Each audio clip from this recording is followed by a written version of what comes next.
nuestras redes sociales.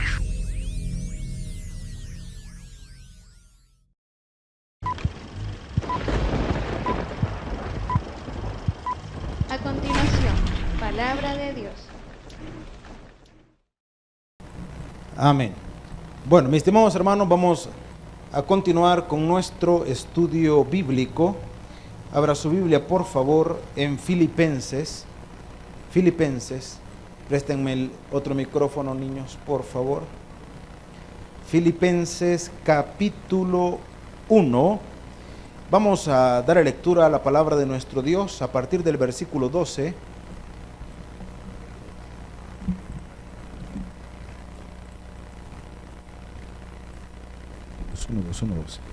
Capítulo 1 y versículo 12. Cuando lo encontremos puestos en pie, le damos lectura a la palabra de nuestro Dios, capítulo 1 y versículo 12.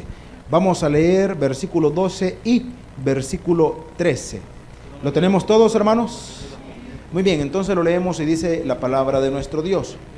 Quiero que sepáis, hermanos, que las cosas que me han sucedido han redundado más bien para el progreso del Evangelio, de tal manera que mis prisiones se han hecho patentes en Cristo en todo el pretorio y a todos los demás. Hasta allí y oramos. Padre y buen Señor, en esta noche, háblanos al corazón a través de tu palabra, instrúyenos, fortalécenos, bendito Señor. Te pedimos que al finalizar este servicio, al finalizar este mensaje, podamos ser edificados, Señor, podamos fortalecernos en tu palabra y que no nos retiremos de este lugar de la misma manera de como hemos llegado. Te lo suplicamos en el nombre de Jesús. Amén y amén. Podemos tomar nuestros asientos, mis estimados hermanos. Le compartía la semana pasada que Filipenses, esta epístola tiene, algunos lo establecen como 5 motivos por las cuales se escribió. Yo se los mencionaba el miércoles anterior, pero hoy le voy a mencionar el primer motivo que identificamos en la epístola. Este primer motivo es que el apóstol que el apóstol Pablo quería informar a la iglesia en Filipos acerca de su condición en Roma.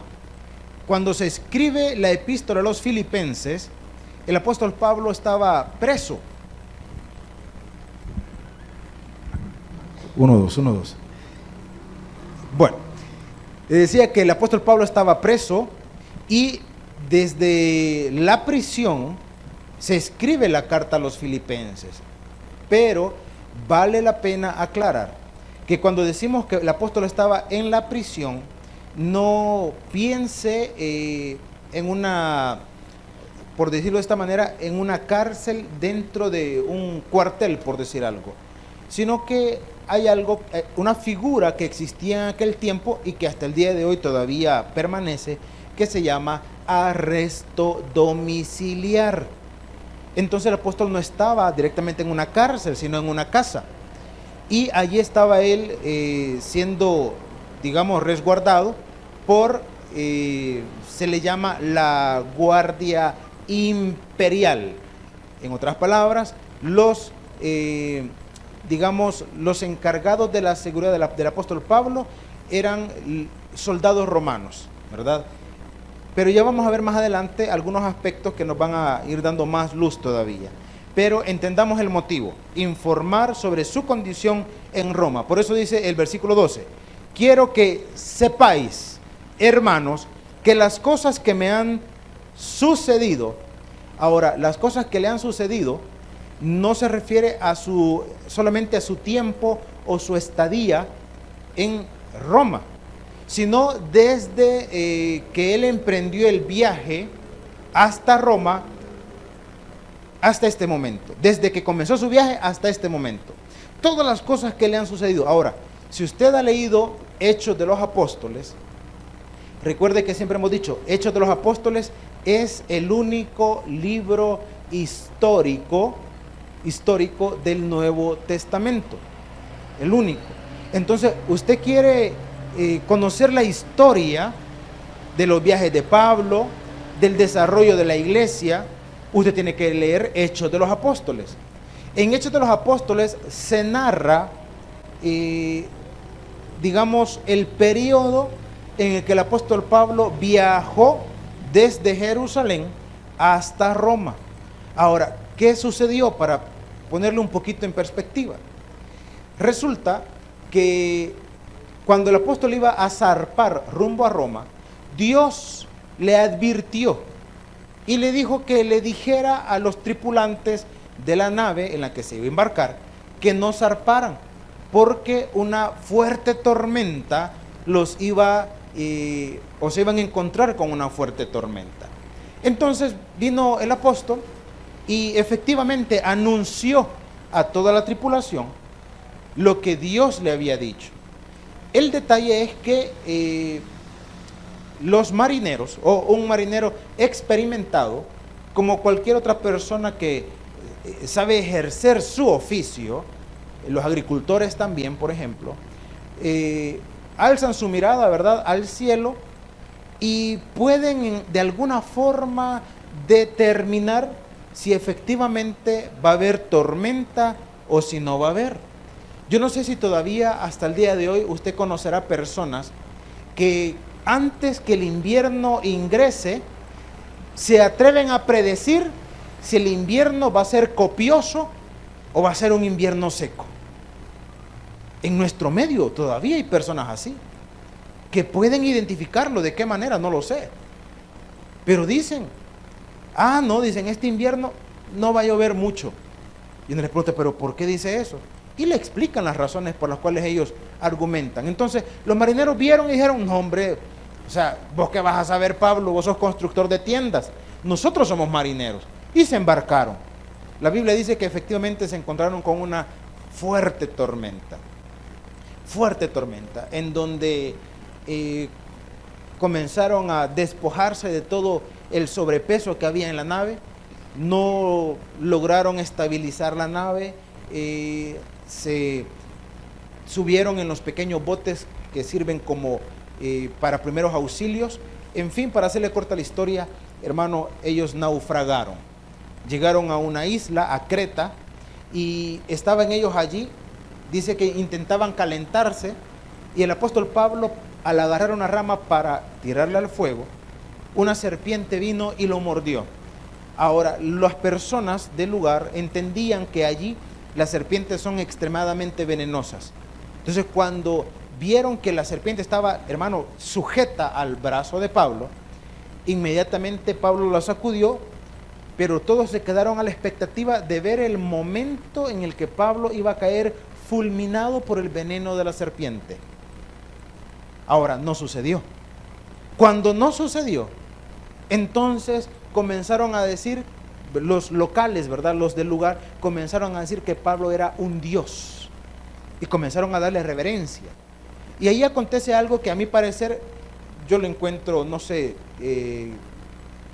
bueno, en mi forma de ver, cuando yo lo leo, yo lo encuentro gracioso, hermano. Porque primero le dije, esperaban que Pablo muriera. Cuando no murió, dijeron, es un Dios, y comenzaron a darle adoración como Dios. Y después Pablo les dijo, yo no soy Dios, a mí no me adoren, yo no soy Dios. Y cuando los logró persuadir de que él no era Dios, entonces lo traspasaron todo. O sea, primero, sos Dios, no sos Dios, no, pues vení para acá, hermano. Y todas las cosas, bueno, eso entre algunas otras cosas que el apóstol sufrió en su camino a Roma. Entonces, cuando dice, quiero que sepáis, hermanos, que las cosas que me han sucedido entre lo que le he mencionado y otros acontecimientos han redundado más bien para el progreso del evangelio. Y es que, hermanos, hay algo que cuesta, no puedo decir entenderlo, sino digerirlo, porque en primer lugar, todas las circunstancias, todas las cosas que a Pablo le acontecieron, sirvieron como motivos para poder predicar el mensaje de Jesucristo. El detalle es que las cosas que el apóstol pasó no son situaciones que nosotros pudiéramos evaluar como favorables. No son cosas que pudiéramos evaluar como favorables.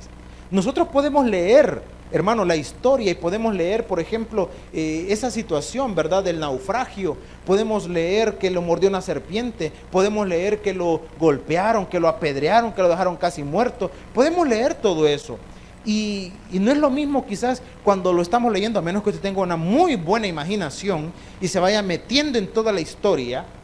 Pero, por ejemplo, para mencionarle un poquito del naufragio,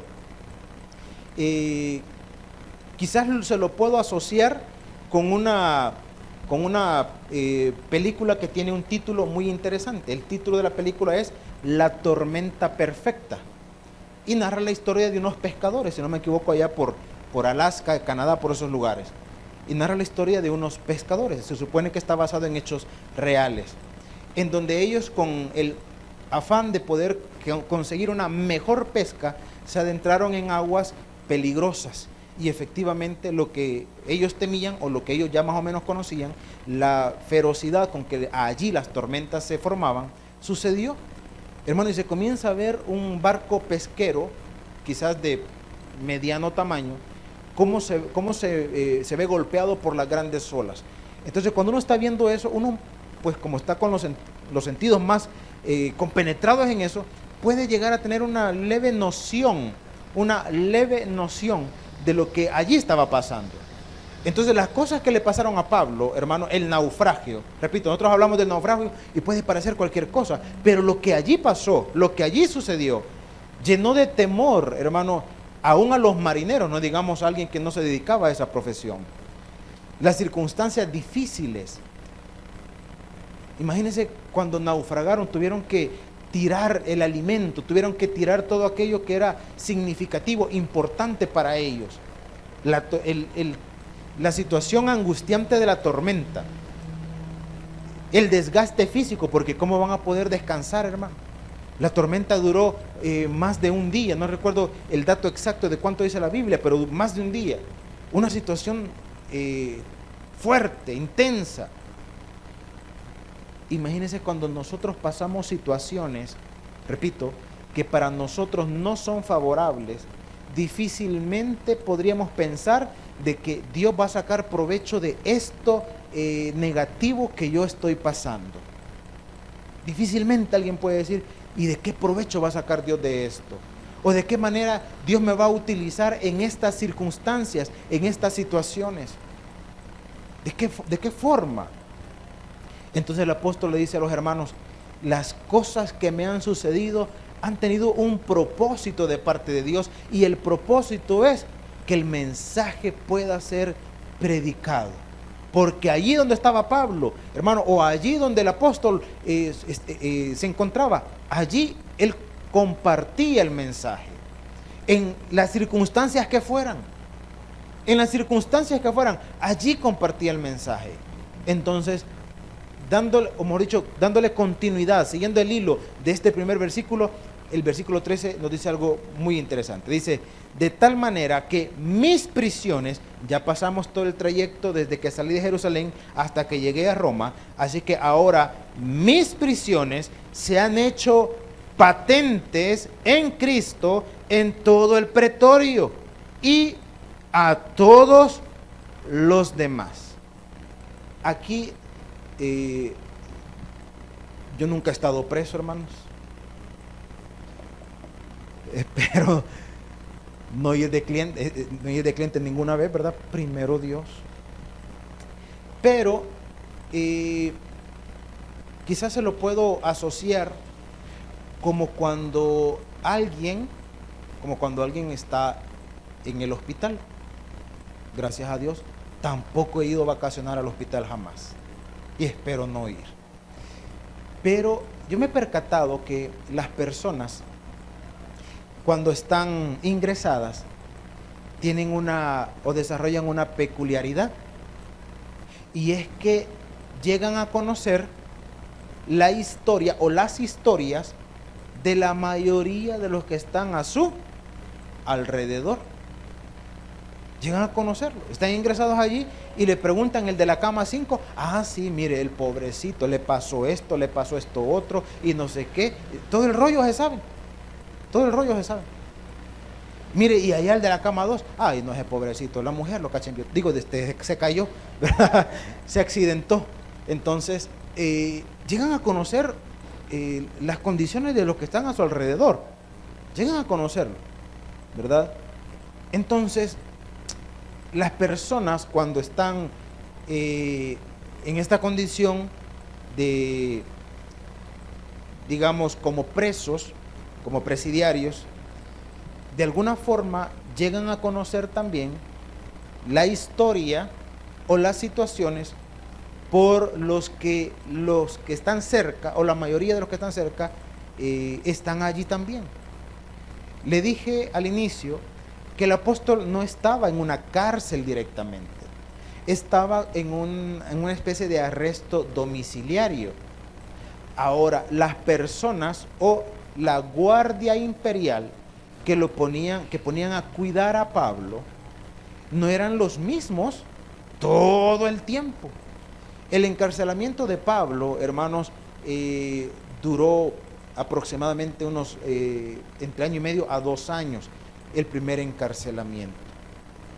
Entonces, todos los que iban rotando, todos los guardias o todos los soldados romanos que estaban allí, como la categoría de Pablo no era categoría de un reo de extrema peligrosidad, sino que cuando conversaban, ¿verdad?, todos los que de alguna forma tenían que ver con el preso de Pablo, averiguaban, bueno, ¿y por qué está ahí? ¿Por qué lo han traído? ¿Y cuál es la razón por la que está preso? Ah, no, es que los judíos lo acusaron de estar generando sedición allá en Jerusalén. Y el problema es que la sedición, o cuando una persona quería de alguna forma levantarse en contra del imperio, era motivo de cárcel. El detalle es que no le lograron probar a Pablo que efectivamente estaba promoviendo algo en contra del imperio. No lograron probarlo. Cuando usted lee, una vez más, Hechos de los Apóstoles, usted se dará cuenta que unos señores que tenían autoridad, uno llamado Félix y el otro que era entre comillas, el rey de aquel momento, Agripa, descendiente de Herodes. Usted en la historia lo puede encontrar como Herodes Agripa, aquel mismo Agripa que le dijo a Pablo: por poco y me persuades a ser cristiano, Pablo. Me imagino que ha leído esa parte, ¿verdad? Entonces, al final de la conversación, ellos llegaron a un acuerdo y dijeron: pero mira, yo no le encuentro motivos por qué este hombre está aquí preso. Este hombre podría haber salido ya libre. Y Félix responde y dice: podía haber salido libre si no hubiera apelado a César. En otras palabras, cuando Pablo exigió que él quería defender su causa en una corte mayor, en la corte de César, por ser ciudadano romano, entonces le dijeron: bueno, a César has apelado, a César vas a ir. Y esa fue la razón por la que viajó a Roma, hermano. Esa fue la razón. Entonces, si Pablo hubiese dicho: pues miren, no hay causa por la que yo pueda estar preso, no hay causa por la cual yo esté aquí bajo las leyes romanas, porque el pleito era con los judíos, no con los romanos. Pero como los judíos, digámoslo de esta manera, venían y acusaban a Pablo, con quienes tenían autoridad para poderlo condenar a muerte o preservarle la vida. Los únicos que condenaban a muerte eran las autoridades romanas, no las judías, no las judías. Los judíos solamente tenían potestad sobre, digámoslo de esta manera, sus condiciones religiosas. Sobre eso tenían potestad. Pero como a los romanos no les importaba la religión de los judíos podían venir y decir: ha blasfemado a nuestro Dios. Y eso era pena de muerte para la ley judía. Pero los romanos decían: pero a nosotros, ¿qué nos importa? Nosotros no creemos en tu Dios. Así que para nosotros no es un delito que merezca pena de muerte para los romanos. Pero si en algún momento acusaban a Pablo y decían: pero está predicando o está enseñando que hay un rey aparte de César, eso sí era motivo para encarcelamiento, porque rey solamente César, nadie más, nadie más. pero no pudieron probarlo. Entonces el apóstol es llevado, es encarcelado, y repito, y allá, ¿verdad? Todos los que de alguna forma tenían algo que ver, preguntaban, bueno, ¿y por qué está este aquí? ¿Por qué está este aquí? Pues por predicar a un nuevo Dios. Pues ahí anda predicando de alguien que dicen que ya murió, pero que Pablo dice que está vivo. Entonces eso despertaba curiosidad. Y como era un arresto, repito, domiciliario, entonces ellos estaban, digamos, con la condición de poder conversar con Pablo. Se lo pongo un ejemplo sencillo y me llama la atención. Allá en el hospital hay una área muy restringida en donde llevan personas que están presos. Y muchos de esos presos, pues al menos por las condiciones en las que están allí, se ve que están catalogados como peligrosos, porque están encadenados a la cama. Entonces, a mí me llama la atención porque esta semana había un preso, uno, y habían 2 custodios, un preso, 2 custodios. El preso allá en su cuarto, ya era hermano, por cierto, y los custodios allá afuera, bajo un arbolito, hasta mesa habían improvisado. Y les llevo un cafecito y sí, y allá, aquellos tranquilos allá, y el preso por allá. Y digo, bueno, qué confianzudos son estos, ¿verdad? Pero hubo algo que me llamó la atención, porque cuando les estaba dando el cafecito me dice, ¿y al reo ya le dio? Me dijo. Sí, le digo. Vaya, me dijo. Lo quiere, dije yo. Pone los corazoncitos, lo quiere, dije yo. Me preocupa por el hombre ya. Mis estimados hermanos, esas personas llegan de alguna forma a establecer algún tipo de vínculo, a conversar. Mira, ¿y vos qué pasó? Ya te condenaron, estás todavía en proceso. Mira, ¿y por qué estás aquí? Llegan a tener esas conversaciones. Esa condición no ha cambiado, digamos, en la época de Pablo, algo similar. Imagínese usted que el apóstol era un evangelista por excelencia y de repente le llevan 2 soldados romanos allí. ¿Y qué tal si de repente comenzaba, de hecho que no de repente, sí, acá lo reafirma y dice, mis prisiones se han hecho patentes? Esa expresión significa porque todos los que de alguna manera se acercan a mí saben por qué estoy aquí y han escuchado el mensaje de Jesucristo. Mire cómo una situación, repito, que se evalúa como negativa, viene y repercute, hermano, en una condición que es para gloria de Dios. Pero estás preso. Pero aquí predico. Pero mira, solo 2 soldados te mandan a cuidar. No, la Biblia no dice cuántos, hermano. Pero pongamos un ejemplo. Solo 2 soldados. Sí, pero me los cambian cada 8 horas. Y los siguientes que vienen no son los mismos que me trajeron la semana pasada. O sea que en 2 años, como ¿cuántos soldados pudieron haber pasado por ahí? ¿A cuánto les habló Pablo? ¿Cuántos se habrán convertido? El que le llevaba la comida. Hermano, entonces el apóstol dice, de tal manera que mis prisiones se han hecho patentes en Cristo. O sea que todos sabían el motivo por el que estaba allí. ¿Y cuál era el motivo? Cristo. Y los que nunca habían escuchado de Cristo, ahora ya han escuchado de Él. Ahora, hay algo que le agrega todavía una situación adicional al caso de Pablo.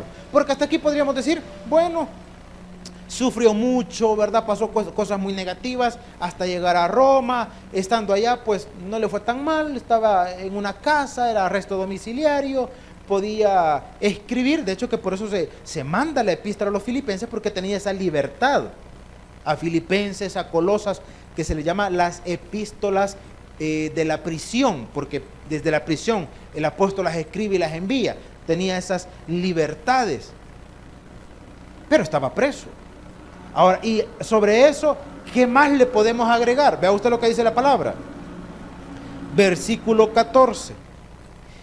Y la mayoría de los hermanos, cobrando ánimo en el Señor, con mis prisiones, se atreven mucho más a hablar de la palabra, que dice, sin temor.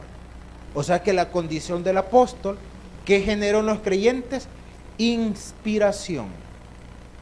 O sea, si el apóstol Pablo está allá preso, si le ha costado tanto, bueno, ha sufrido tanto, y sigue predicando, y sigue teniendo fortaleza para llevar el mensaje, y nosotros que estamos libres.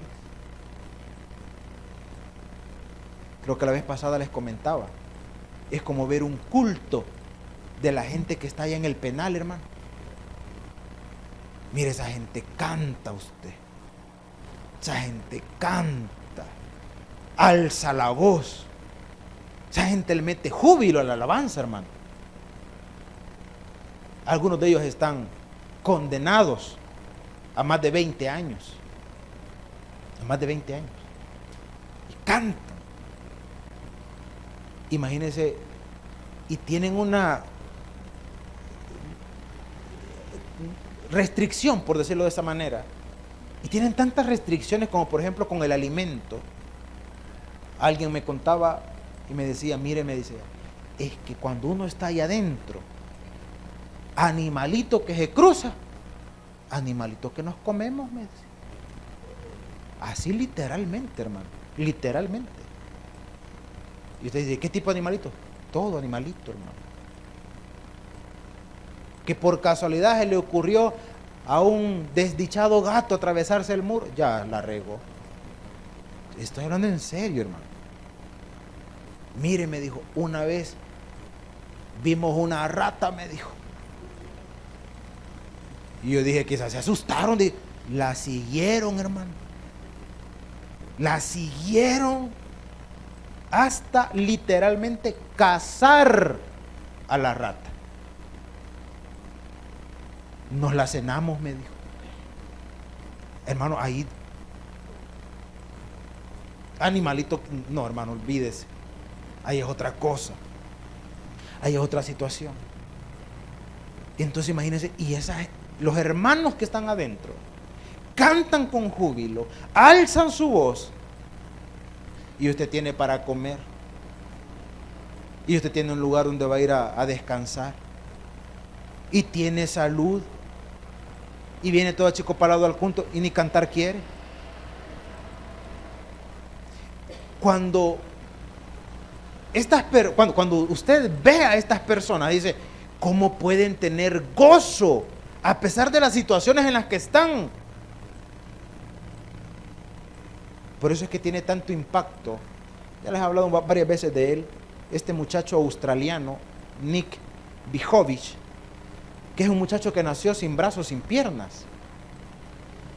Y él, no sé si todavía, se dedica a andar en universidades, en colegios, dando charlas. Él es creyente, dando charlas motivacionales con respecto a tener ganas de vivir, hablando de que la vida es bonita, y lo suben en un escritorio, hermano, para que lo puedan ver. Y cuando los jóvenes están escuchando el mensaje de Nick, muchos de ellos, muchas de ellas se quebrantan, porque son jóvenes, son jovencitas que tienen todas sus facultades, todos sus miembros, porque tienen padres, porque tienen recursos, porque están estudiando, porque son jóvenes y tienen ganas de morirse. Y ven a un muchacho que no tiene brazos, que no tiene pies y que les dice que la vida es bella. Y ponen videos de él surfeando, hermano, nadando, cocinando. Y hay gente, y en este caso la audiencia a la que Nick se proyectaba, repito, no sé si hasta el día de hoy es igual, ver jóvenes repito, que tienen todas las capacidades y no se atreven a hacer nada, se sienten fracasados, se sienten unos desdichados y ven a alguien con esas condiciones, hermano, que se vale por sí mismo, que no tiene necesidad, no depende de nadie, no depende de nadie, es autosuficiente por completo. Y claro, cuando se ve, hermano, a una persona así que es autosuficiente, que tiene ganas de vivir, hermano, que habla de lo hermoso de la vida, pues mire, si eso no le da ánimo, no, pues que el Señor se lo lleve, está absorbiendo oxígeno que es útil para otros seres vivos. No, si eso no lo levanta, no, ya no lo levanta nada, hermano, ya no lo levanta nada. Los creyentes vieron en Pablo a alguien que ha sufrido, alguien que, hermano, ha pasado obstáculos, que ha pasado situaciones, pero que sigue predicando, pero que no se da por vencido, que sigue llevando el mensaje, que le escribe a los hermanos dándoles ánimo. Entonces el apóstol entiende el propósito del por cual Dios ha permitido las cosas en su vida. ¿Y cuál es ese propósito? Dice aquí el versículo, y la mayoría de los hermanos cobrando, ¿qué dice? Ánimo en el Señor. ¿Con qué? Con mis prisiones.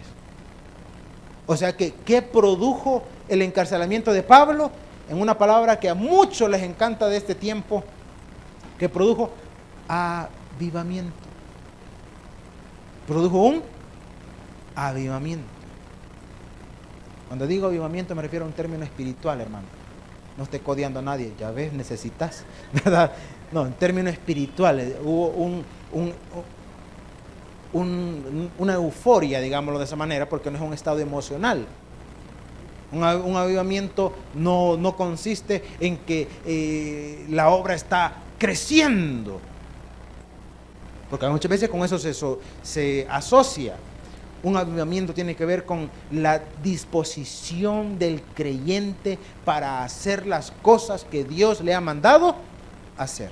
Y por supuesto, como consecuencia de eso, va a haber un crecimiento. Pero el crecimiento en sí no es avivamiento, sino cuando usted se activa a hacer lo que Dios quiere que usted haga. Y por eso que el apóstol dice, mire, mi encarcelamiento ha generado que los hermanos tomen ánimo y prediquen con más fuerza. Ese es el avivamiento, que activen para hacer lo que Dios quiere que hagan. Entonces dice la Escritura, y la mayoría de los hermanos, cobrando ánimo en el Señor con mis prisiones, se atreven mucho más a hablar la palabra sin temor, porque Pablo ha sido, digámoslo, el instrumento que Dios ha utilizado para producir ese efecto en los creyentes. Y dice el versículo 15, porque aquí entra la otra situación que le decía hace un momento. Bueno, ¿qué más le agregamos a las cosas que Pablo ha pasado? Bueno, dice versículo 15. Algunos, o sea, dentro de todos los que ahora con más intensidad están predicando, algunos a la verdad predican a Cristo. ¿Por qué dice, hermano? Y deténgase ahí. Porque aquí hay tanto de qué podamos hablar, hermanos. En primer lugar, dice, algunos a la verdad predican a Cristo por envidia y contienda. Si ya leyó el versículo, quizás me va a responder de una forma distinta a que si no ha terminado de leer el versículo. Y si no lo ha terminado de leer, no lo lea todavía, espérese. Predicar a Cristo por envidia, ¿será algo beneficioso? ¿Será algo productivo? ¿Será algo apropiado predicar a Cristo por envidia? Ahora, ¿qué es predicar a Cristo por envidia?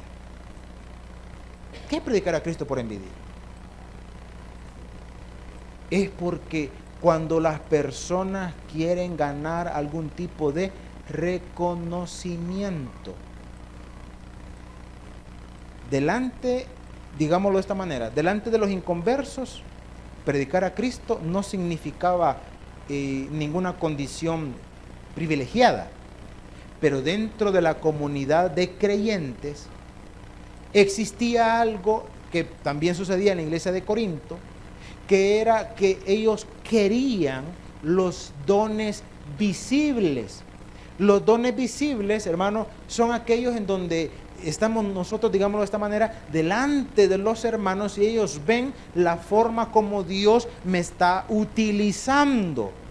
Los dones que no son visibles, como la intercesión, como la oración, no le gustan a algunas personas. Un muchacho una vez en una iglesia que no es de las nuestras, me comentaba indignado porque él tenía un liderazgo. Y el liderazgo que él tenía, según él me lo definió, se llamaba liderazgo de intercesión. Él era el líder de intercesión. ¿Y en qué consistía eso? En esas congregaciones, mientras se está desarrollando el culto, hay un grupo de hermanos que se apartan para orar por el servicio, para orar por el culto, y este hermano era como el encargado de eso. Entonces, me comentaba entristecido que le habían quitado ese liderazgo. Y me decía, yo amo mi servicio, pero me lo han quitado. Y le decía, pero mire hermano, si usted ama su servicio y su servicio era de intercesión por el culto, ¿quién dice que el hecho que a usted le den un, entre comillas, un título de líder, quién dice que usted tiene que ostentar un cargo o un título para usted desarrollar su servicio? Si su servicio era de intercesión, ore por el culto. No tiene necesidad de que le digan que usted es el líder o no. Ore por el culto, hágalo. ¿Cuál es el problema? El problema para algunos es que quieren, hermano, tener un reconocimiento. Quieren, hermano, ostentar algún tipo de influencia. Entonces, cuando yo hago las cosas con un fin que no es honrar a Dios, sino que el fin, hermano, o es hacer ver mal a aquel, o en todo caso ganar yo, ¿verdad?, un reconocimiento. Cuando nosotros hacemos las cosas para que nos vean y no para glorificar a Dios, es porque yo quiero ostentar la posición que aquella tiene, o tener el reconocimiento que él o que ella tiene. Entonces, cuando mi motivación es eso, es predicar a Cristo por envidia. Por envidia. Ahora, dice aquí también, por envidia y contienda. Y podríamos preguntar una vez más, ¿es apropiado predicar a Cristo por contienda? O sea, por generar pleito con alguien más. En este caso específico, el propósito de algunos era que a través de acrecentar el mensaje, el principal representante, terrenalmente hablando, el principal representante de ese mensaje que estaba siendo predicado, ¿quién era, hermanos? Pablo. Era Pablo. Entonces, cuanto más prediquemos este mensaje, ¿a quién estamos hundiendo más? A Pablo. Lo estamos metiendo más en problemas, porque él es el precursor, él es el que está proliferando esta situación. Entonces, no, para meterlo en problemas. Entonces, vamos a predicar, ¿para qué? Para meterlo en problemas, para hundirlo más, para que no salga de la cárcel, para que se pudra allí en el nombre del Señor, porque todo es en el amor de Cristo, hermanos. ¿Verdad? Todo es en el amor de Cristo. Aquí no vamos a exaltar la madurez de los que predicaban. O predicaban por envidia o por contienda. No hablemos de la madurez presente o ausente en ellos, sino la madurez del apóstol. Porque el apóstol sabía perfectamente, sabía quiénes predicaban por contienda, quiénes predicaban por envidia, lo sabía. Y usted puede decir, ¿y cómo lo sabía? Usted también lo puede saber, y no tenemos discernimiento a través del Espíritu Santo, pues. Si usted tiene discernimiento, usted puede identificar cuando se hacen las cosas para gloria de Dios o para gloria de nuestra carne, hermano. Usted lo puede identificar. Usted tiene el Espíritu Santo. Entonces, pero mire la condición del apóstol. Dice, versículo 14 siempre. Perdón, versículo 15. Algunos a la verdad predican a Cristo por envidia y contienda, pero otros de buena voluntad. Los unos anuncian a Cristo por contención, no sinceramente, pensando en añadir, ¿qué dice? Aflicción a mis. Mire, parece contradictorio, ¿verdad? Parece contradictorio. Dice, no, si algunos predican, algunos hacen las cosas, no crea que para engrandecer el reino de los cielos, no, amolarme más quieren. Para añadir aflicciones, ¿qué dice? A mis prisiones. Como cuando queremos expandir el chambre cristiano, perdón, la comunicación cristiana. Le voy a contar para que oremos, oye. No para que usted conozca la vida del hermano fulano, la hermana fulana. No. Es para que nos unamos en oración. Y le voy a contar el motivo explícitamente. Y fíjese, y entonces, y eso que no le he contado, y eso que usted no sabe, porque si supiera, pero el Señor sí lo sabe, ¿verdad? Oremos, hermanos. El apóstol dice, pensando añadir aflicción a mis prisiones, pero los otros, por amor, sabiendo que estoy puesto para la defensa del evangelio. Los que predican por amor, lógicamente su mensaje es para gloria de Dios. El apóstol lo sabe. Una vez más, ¿por qué lo sabe? Porque tiene al mismo Espíritu Santo que usted también tiene. Y así como él lo podía discernir, también lo puede discernir usted. Entonces dice la palabra, versículo 18, ¿qué pues? Que no obstante, de todas maneras, esta es la condición de la madurez del apóstol, dice que no obstante, de todas maneras, o por pretexto, o por verdad, Cristo es anunciado, y en esto me gozo, y me gozaré aún. Mire la madurez del apóstol. Nosotros, cuando no tenemos esta condición de madurez, nos enojamos, nos molestamos, nos incomodamos, porque nos han hecho creer a nosotros que las cosas que vamos a hacer para Dios, solo lo que se hace de corazón, solo eso sirve. Y lo que no, mejor ni lo haga. Eso nos han dicho, ¿sí o no? Pero mire, el apóstol no les manda condenación a los que predican a Cristo por envidia o por contienda. No les manda condenación. No dice, Dios es justo y los va a consumir. Ya va a ver cómo van a terminar. Espérese. No les manda condenación. El apóstol dice, miren, si andan predicando, gloria a Dios. Sea por contienda o por envidia, por lo que sea, Cristo es anunciado. Cristo es anunciado. Miren la condición, la madurez del apóstol. Cristo, eso es lo que importa, que Cristo es anunciado. Los motivos, y si ahora si nos pasamos al plano terrenal, porque hablamos del discernimiento, Dios nos ha dado esa capacidad, la capacidad de discernir, pero hay algo que también tenemos que ser prudentes, hermano, ser prudentes.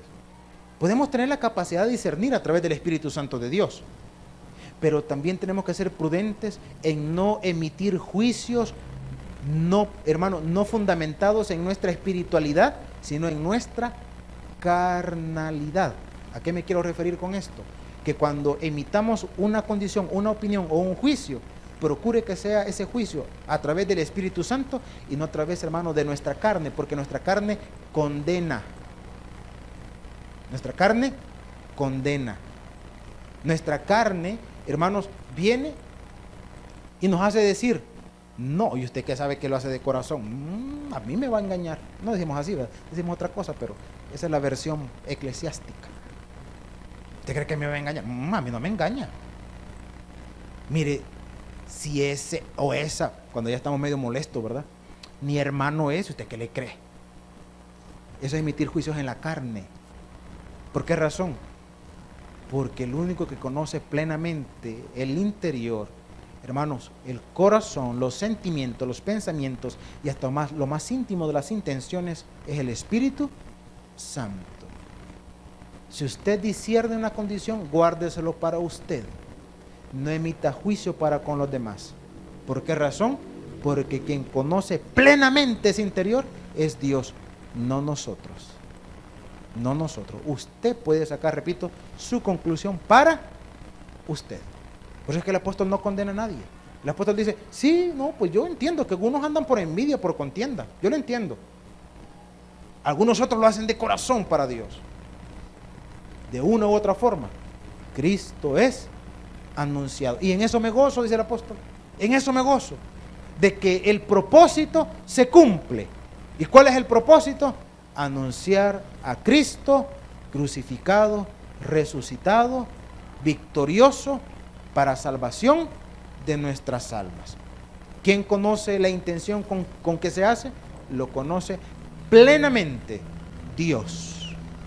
Nosotros podemos sacar ciertas conclusiones. Repito, sáquelas para usted.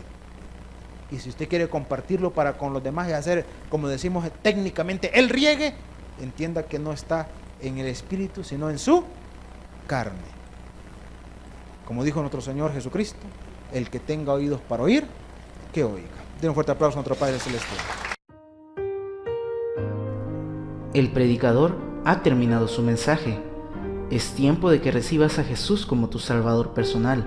Ora conmigo de la siguiente manera. Señor Jesús, yo te recibo hoy como mi único y suficiente Salvador personal. Creo que eres Dios, que moriste en la cruz por mis pecados y que resucitaste al tercer día. Me arrepiento, soy pecador. Perdóname, Señor. Gracias doy al Padre por enviar al Hijo a morir en mi lugar. Gracias, Jesús, por salvar mi alma hoy en Cristo Jesús, mi Salvador. Amén. Bienvenido a la familia de Dios. Ahora te invitamos a que crezcas en el conocimiento de las Escrituras. Congrégate con nosotros. Estamos ubicados en kilómetro 6,5, carretera a Los Planes de Renderos.